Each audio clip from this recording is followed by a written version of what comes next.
আসসালামু আলাইকুম viewers, welcome to back my new blog. তো আজকের ব্লগে থাকছে কিভাবে কম বাজেটে চুড়ি বানানোর প্রয়োজনীয় জিনিসপত্র পাওয়া যাবে সেটাই আপনাদের দেখাবো। তো সকাল সকাল ঘুম থেকে উঠে বেরিয়ে পড়লাম গন্তব্যে। বাইরের আবহাওয়াটা আজকে ঠিকই ছিল, তো আমরা সবাই হেঁটে হেঁটে যাচ্ছিলাম রিক্সা ভাড়া করতে। তো আমরা একটা রিক্সা ভাড়া করি, রিক্সা দিয়ে আমরা এখন যাব রেলগেট।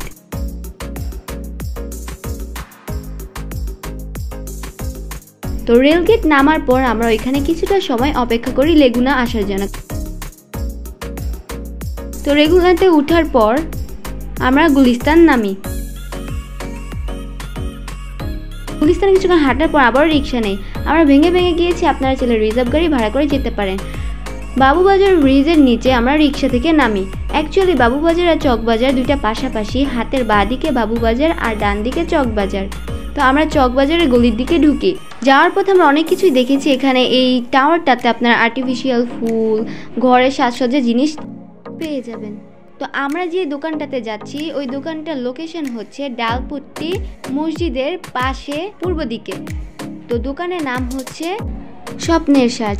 আমরা এই দোকান থেকে সব নিয়েছি যা যা দরকার ছিল। এখানে আপনার রিজনেবল প্রাইসে সবই পেয়ে যাবেন। এখানে কুন্দন, পুঁতি, গাজরা, আঠা থেকে শুরু করে সব কিছুই আপনারা পেয়ে যাবেন। তো আমি কি কি নিব তা দেখতে হলে ভিডিওটি লাস্ট অবধি দেখুন। তো এখানে এরকম পুঁতি, হাতের বালা, চিকন যত ধরনের আছে আপনারা পেয়ে যাবেন। এখানে সব ধরনের সাইজই পাওয়া যায়, তো আপনারা যে যেই সাইজে নিতে চান তারা নিয়ে নেবেন। এখানে এই গাজরাটা প্রায় এটা কেজি হিসেবে বিক্রি করে, গ্রাম হিসেবে বিক্রি করে। এখানে ছিল লাউ মুতিগুলো, এগুলো খুবই সুন্দর দেখতে ছিল, আমার খুবই ভালো লেগেছে। এই কুন্দনগুলা খুবই সুন্দর ছিল, দুইটা কালারের ছিল কুন্দনগুলো।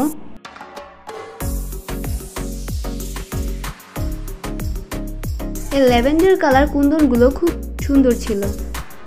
তো এখানে মল্ডেড ক্লেও পাওয়া যায়। এখানে গ্লু স্টিকও ছিল